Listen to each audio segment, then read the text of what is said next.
ಎಷ್ಟು ಫೈನು? ಇನ್ ಜನ್ಮ್ಯಾಪಿ ಅವೆಲ್ಲ ಮಾಡಕ್ ಹೋಗ್ಬಾರ್ದು, ಅಷ್ಟು ಫೈನ್ ಹಾಕ್ಬೇಕು, ಅವಾಗ್ಲೇ ಅವ್ರ ದಾರಿಗೆ ಬರೋದು.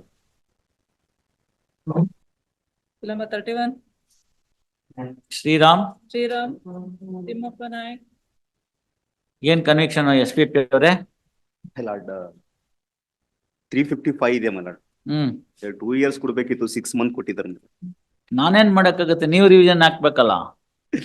ನೀವು ರಿವಿಷನ್ ಹಾಕಿಲ್ಲ ಅಂದ್ರೆ ನಾವೇನ್ ಮಾಡಕ್ಕಾಗತ್ತೆ? ನೀವು ರಿವಿಷನ್ನೇ ಹಾಕೋದಿಲ್ಲ ಸ್ಟೇಟ್ ಅವರು. ಇಷ್ಟೊತ್ತವರೆಗೂ ಲೋಕಾಯುಕ್ತದವ್ರಿಗೆ ಏನ್ ಹೇಳ್ಬೇಕಾಯ್ತು ಅದ್ ನಿಮ್ಗೆ ಹೇಳ್ಬೇಕೀಗ.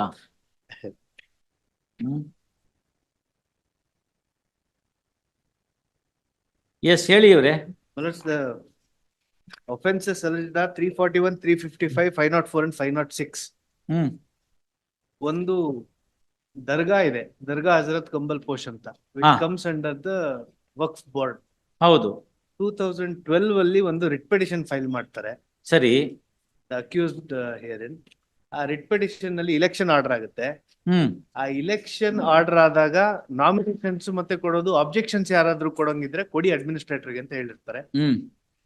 ಅವತ್ತು ಅಬ್ಜೆಕ್ಷನ್ಸ್ ಇವರು ಕಂಪ್ಲೇನೆಂಟ್ ಕೊಡಕ್ ಹೋಗ್ಬೇಕಾದ್ರೆ ಅಕ್ಯೂಸ್ಡ್ ಬಂದು ಥ್ರೆಟನ್ ಮಾಡಿ ಹೊಡಿಯಕ್ ಬಂದ್ರು ಅಂತ ಕಂಪ್ಲೇಂಟ್. ಇಬ್ರು ಎವಿಡೆನ್ಸ್ ಇದೆ, PW4 and PW6. ದಯವಿಟ್ಟು ಅವ್ರದ್ದು ಓದ್ಬಿಡಿ. PW4 says he reiterates basically. PW6 ರೀಟ್ರೇಟ್ಸ್ ಅಲ್ಲ, ನಿಮ್ ಕ್ರಾಸ್ ಎಕ್ಸಾಮಿನೇಷನ್ ಓದಿ ನೀವು. ಕ್ರಾಸ್ ಎಕ್ಸಾಮಿನೇಷನ್ ಆಗಿದೆ, ಓದ್ಬಿಡಿ.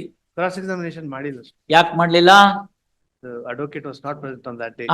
ಅಡ್ವೊಕೇಟ್ ಪ್ರೆಸೆಂಟ್ ಇರ್ಲಿಲ್ವಂತೆ. ಇಲ್ಲ, ಅವ್ನ್ ಕರೆದ್ರೆ ನಿಮ್ ಅಕ್ಯೂಸ್ಟು ಅವನಿಗೆ ದುಡ್ಡು ಕಾಸು ಕೊಟ್ಟು ಕೇಸ್ ಮಾಡಿಸ್ಲಿಲ್ಲ. ಅವನು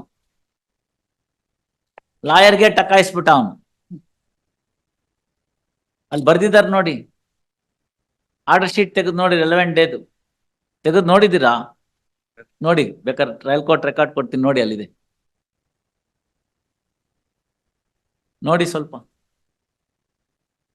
ರೆಲೆವೆಂಟ್ ಡೇಟ್ ನೋಡಿ ಏನ್ ಮಾಡಿದ್ದಾರೆ ಅಂತ. ಕಾಂಡಕ್ಟ್ ಆಫ್ ದಿ ಅಕ್ಯೂಸ್ಟ್ ನೋಡಿ, ಲಾಯರು ಅಕ್ಯೂಸ್ಟ್. ಫಸ್ಟ್ ಎಲ್ಲ ಟ್ರೈ ಮಾಡಿದ್ರಿ ಹಾಸ್ಟೈಲ್ ಮಾಡ್ಸಕ್ಕೆ, ಅದಾಗ್ಲಿಲ್ಲ.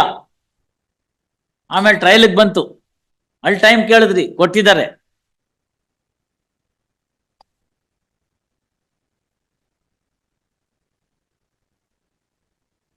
ಇವಾಗ ಅದೆಲ್ಲ ಡಿಸ್ಪ್ಯೂಟ್ ಸಾರ್ಟ್ ಆಗಿ the complainant is only ready to settle the matter, but the conviction is settle ಅಂದ್ರೆ ಏನು? ಏನು ಜಗಳ ಆಗಿಲ್ಲ ಅಂತ ಇವಾಗ. ಒಳ್ಳೆ ಚೆನ್ನಾಗಾಯ್ತಲ್ಲ ಅಂತ ಹಾಸ್ಟೈಲ್ ಮಾಡೋರ್ಗೆಲ್ಲ ಮಾಡಕ್ ಬೇರೆ ಕೆಲಸ ಇಲ್ಲ. ಅವನ್ಗೆ 1 ಲಕ್ಷ ರೂಪಾಯಿ ಫೈನ್ ಹಾಕ್ತಿವಿ, ಸುಮ್ನೆ ಕ್ರಿಮಿನಲ್ ಪ್ರಾಸಿಕ್ಯೂಷನ್ ಅದಕ್ಕೆ ಕೊಡ್ತಾನ ಕೇಳಿ complainant. He said he is going to come before the court if and pay 1 lakh of rupees for having filed a false case. he did not say that. We'll do that and follow the Zahira Habibullah Sheikh and send him to the jail for 1 year. That is what the appellant Take out at Kodri AR 2006 SC 1367. If any complainant does this mischief, this will be the order. Look at this judgment by the Supreme Court. We will put 1 year jail to the complainant. Will you agree now? Will you agree? ಇಲ್ಲ, ನಾನು ಸುಳ್ಳು case ಹಾಕ್ಬಿಟ್ಟೆ, ಆತರ ಏನು ಆಗಿರ್ಲಿಲ್ಲ, ಸುಳ್ಳು ಸಾಕ್ಷಿ ಕೊಟ್ಬಿಟ್ಟು ಒಂದು conviction ತಗೊಂಡಿದ್ದೀನಿ ಅಂತ ಬಂದ್ ಹೇಳ್ತಾನ? ಹೇಳ್ತೀನಿ ಅಂತಂದ್ರೆ ಹೇಳಿ, ಬೇಕಾದ್ರೆ ಅವ್ರನ್ನೇ 1 ವರ್ಷ ಜೈಲಿಗೆ ಕಳ್ಸೋಣ, ಅವಾಗ ಗೊತ್ತಾಗತ್ತೆ. ಹೇಳೋದಿಲ್ಲ. ವಕೀಲ್ರೆ, ಇಂಥವೆಲ್ಲ ನಿಂತು ಹೋಗ್ಬಿಡ್ಬೇಕು. ಮಾಡಿರೋ ತಪ್ಪನ್ನ ಒಪ್ಕೊಂಡು, ಆಗೋಗ್ಬಿಟ್ಟಿದೆ ಸ್ವಾಮಿ, ಏನೋ ಉದ್ವೇಗದಲ್ಲಿ ಆಯ್ತು, ಏನೋ ನೀವಿದಿರಿ ಕರುಣಾಮಯಿಗಳು, ಒಂದ್ ಸ್ವಲ್ಪ ಜೈಲ್ ಗೀಲ್ ಕಡಿಮೆ ಮಾಡಿ ಅದ್ರ ಬದಲು ದುಡ್ಡು ಕೊಡ್ತೀವಿ ಅಂತಂದ್ರೆ ಅವಾಗ ನೋಡೋಣ. ಅದ್ ಬಿಟ್ಬಿಟ್ಟು ಅವ್ನ್ ಕಂಪ್ಲೇನೆಂಟೇ ಬಂದು ಹಾಸ್ಟೈಲ್ ಮಾಡಿಸ್ತೀವಿ ಅಲ್ಲಿ ಹೈಕೋರ್ಟ್ ನಲ್ಲಿ ಅಂತಂದ್ರೆ 1 ವರ್ಷ ಜಡ್ದು ಕಳಿಸ್ತೀನಿ, ನೋಡೋಣ ಅದ್ ಯಾವನ್ ಇಲ್ಲಿ ಮುಂದೆ ಕೇಳ್ತಾನೆ ಅಂತ. ಫಾಲೋ ಮಾಡಿ ಜಡ್ಜ್ಮೆಂಟ್ ನೋಡಿ ಇಟ್ಟಿದ್ದೀನಿ, ನಾನ್ ಲಾಯರ್ ಆಗಿದ್ದದ್ದು. ಇಲ್ಲ ಸರ್, ನಾನು ಅವ್ರು ಏನ್ ಹೇಳಿದ್ರು ಅಂತ ಹೇಳಿದೆ ಅಷ್ಟೇ ಹೊರತು ಬೇರೆ ಅದನ್ನೇ, ಅಂತವೆಲ್ಲ ಹೇಳೋದಕ್ಕೆ ಹೋಗ್ಬಾರ್ದು ಕೋರ್ಟ್ ಮುಂದೆ, ಅದು ಈ ಕೋರ್ಟ್ ಮುಂದೆ. ಸರಿ. ಅಂತವೆಲ್ಲ ಚೇಷ್ಟೆ ಮಾಡಕ್ ಹೋದ್ರೆ that is the answer. AR 2006 SC 1367 is the answer. ಅದರಲ್ಲೂ ಅಷ್ಟೇ, ಆ ವಿಟ್ನೆಸ್ ಸುಳ್ಳು ಹೇಳಿದೀನಿ ಅಂತ ಹೇಳ್ತಾರೆ, ಅದಕ್ಕೋಸ್ಕರ 1 ವರ್ಷ ಜೈಲಿಗೆ ಕಳಿಸಿದ್ದಾರೆ. I am ready to pay the fine. ಎಷ್ಟು ಏನಾಗಿದೆ? ಹೊಡೆದಾಟ ಬಡದಾಟ ಏನಾಗಿದೆ? ಆಗಿಲ್ಲ ಆ ಕಂಪ್ಲೇಂಟ್ ಅಲ್ಲಿ ಹೊಡೆದಾಟ ಬಡದಾಟ ಅಂತ ಏನಿಲ್ಲ, ಶೂ ತೋರ್ಸ್ದ ಅಂತ ಇದೆ. ಶೂ ತೋರ್ಸ್ಬಿಟ್ಟು ಬೈದ ಅಂತ ಇದೆ ಕಂಪ್ಲೇಂಟ್. ಆಮೇಲೆ ಇನ್ನೂ ಒಂದಿದೆಯಲ್ಲ,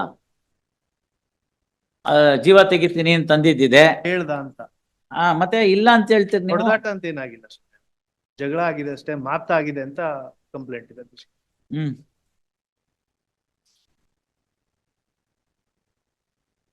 ಮಿನಿಮಮ್ ಸೆಂಟೆನ್ಸ್ ಇದೆಯಾ PP ಅವರೇ? ಏನಿಲ್ಲ. ಮಿನಿಮಮ್ ಇದು ಒಂದಿದೆ ಮೈಲಾಟ್, ಇದು 355 ದಲ್ಲೇ 6 ಮಂತ್ ಕೊಟ್ಟಿದಾರ, ಅದು ಆಕ್ಚುಲಿ 2 ಇಯರ್ಸ್ ಇರ್ಬೇಕು. ಅಲ್ಲ ಇವ್ರೆ, ಮಿನಿಮಮ್ ಸೆಂಟೆನ್ಸ್ ಅಂದ್ರೆ ಅರ್ಥ ಮಾಡ್ಕೊಳ್ಳಿ ನೀವು. ಕನಿಷ್ಠ ಇಷ್ಟು ಕೊಡ್ಲೇಬೇಕು ಜೈಲ್ ಶಿಕ್ಷೆ ಅನ್ನೋದಕ್ಕೆ ಮಿನಿಮಮ್ ಸೆಂಟೆನ್ಸ್ ಅಂತ ಹೇಳೋದು. ಅರ್ಥ ಆಯ್ತಲ್ಲ? ಒಂದು ವೇಳೆ ಈ ಆರೋಪ ಸಾಬೀತಾದರೆ ಕನಿಷ್ಠ ಪಕ್ಷ ಇಷ್ಟು ಶಿಕ್ಷೆ, ಜೈಲ್ ಶಿಕ್ಷೆ ಆಗ್ಲೇಬೇಕು ಅಂತ ಇರ್ಬೇಕು. ಆ ತರ ಇದ್ದಿದ್ರಲ್ಲಿ ನಾವೇನು ಎಕ್ಸರ್ಸೈಸ್ ಮಾಡಕ್ಕಾಗಲ್ಲ. ನೀವು ಅದನ್ನ ನೋಡಿ ಅಂತ ಹೇಳೋದು ನಾನು. ಇಂಪ್ರಿಸನ್ಮೆಂಟ್ ಆರ್ ಫೈನ್ ಅಂತಿತ್ತು ಅಂತಂದ್ರೆ I have got the discretion. ಆರಿದೆ ಬಿಡಪ್ಪ, ನನ್ಗೆ ಗೊತ್ತು. ನಾ ಅದಕ್ಕೆ ತೆಗೆದು ಅನ್ಸತಿ ನನಗ್ ನಾನೇ ಕನ್ಫರ್ಮ್ ಮಾಡ್ಕೊಂಡು ನೋಡ್ದೆ ಇಲ್ಲಿ. ಎಷ್ಟು ಫೈನು? ಇನ್ ಜನ್ಮ್ಯಾಪಿ ಅವೆಲ್ಲ ಮಾಡಕ್ ಹೋಗ್ಬಾರ್ದು, ಅಷ್ಟು ಫೈನ್ ಹಾಕ್ಬೇಕು, ಅವಾಗ್ಲೇ ಅವ್ರ ದಾರಿಗೆ ಬರೋದು. How much? Tell me, if you are actually ನಾವು ಬೈಯಿಂಗ್ ದಿ ಇಂಪ್ರಿಸನ್ಮೆಂಟ್. ಈ ಕಡೆ ಜೈಲು ಶಿಕ್ಷೆ, ಈ ಕಡೆ ದುಡ್ಡು. Court feels. ನಾನು ಐ ಡೋಂಟ್ ನಾನಲ್ಲ ತಪ್ಪು ಮಾಡಿರೋದು ನಿಮ್ ಕ್ಲೈಂಟು. ಅವ್ರು ಸರಿ ಕೊಡಿಸ್ಬೇಕು ಹಣನ. ಅವ್ರು ಕೊಡ್ಸಿದ್ರೆ ಅದೇನು ಇದೆಯೋ ಅದು ಮಾಡ್ಬೇಕು. ಅದ್ರಲ್ಲಿ ಸರ್ಕಾರಕ್ಕೆ ಹಾಕ್ತೀವಿ ಇದರಲ್ಲಿ. ಯಾಕಂದ್ರೆ complainant doesn't deserve any compensation. He wants to tell the falsehood before the court, no? So he doesn't deserve any compensation. It is for you to pay to the Syllabus 29. state.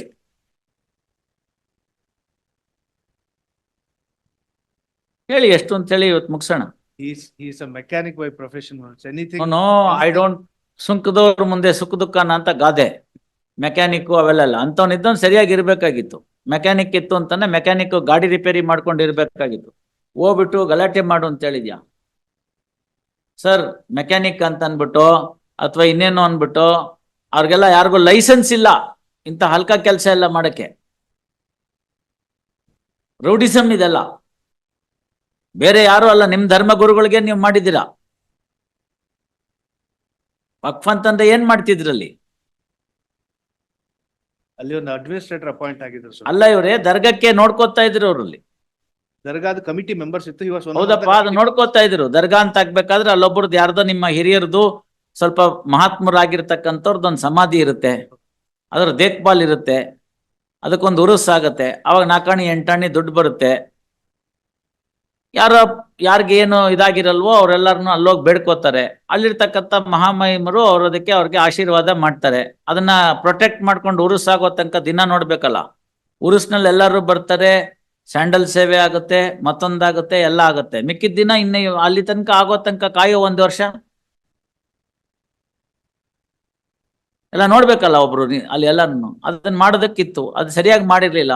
ಅದಕ್ಕೋಸ್ಕರ administrator appoint ಮಾಡಿದ್ರು. ಅದಾದ್ಮೇಲೆ court order ಆಯ್ತು, ಇಲ್ಲ ಒಂದು election ನಡೀಲಿ, ನಿಮ್ಮಲ್ಲೇ ಯಾರು ಅದಕ್ಕೆ ಮಾಡಿಸ್ಕೊಂಡು ಹೋಗ್ತಾರೋ ಅದು ಮಾಡ್ಲಿ ಅಂತ.